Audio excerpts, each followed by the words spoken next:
Subscribe करें और दबाएं बेल आइकन ताकि कोई खबर रह न जाए।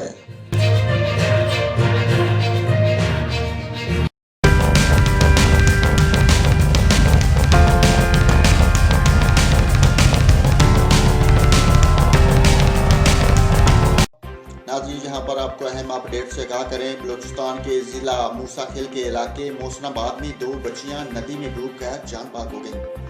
रेवी जिया के मुताबिक बच्चियों की लाशें नदी से निकालकर गुरसा के हवाले कर दी गई। दूसरी जानब बलूचिस्तान में पीडीएमए की जानब से 10 अगस्त से 13 अगस्त तक मानसून के नए स्पेल के हवाले से तमाम डिप्टी कमिश्नर्स को अलर्ट भी जारी कर दिया गया।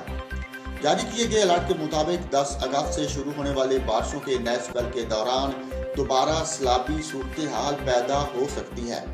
बलूचिस्तान में होने वाली हालिया मानसून बारिशों के सबब जानी और माली नुकसानात का सिलसिला जारी है। सूबे में मजीद 6 मवाद की तस्दीक के बाद जान बाग अफराद की तादाद 176 हो गई है, जबकि 18,000 से ज्यादा मकानात को नुकसान पहुंचा है।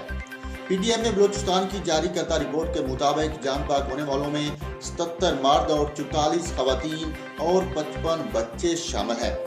नाजरीन, आपको बलूचिस्तान की सूरत से आगाह किया है। बलूचिस्तान में बारिशों का नया स्पेल 10 अगस्त से 13 अगस्त तक बरसेगा। इस हवाले से तमाम डिप्टी कमिश्नर्स को अलर्ट भी जारी कर दिए गए। 10 अगस्त से शुरू होने वाले बारिशों के नए स्पेल के दौरान दोबारा सैलाबी सूरत हाल भी पैदा हो सकती है।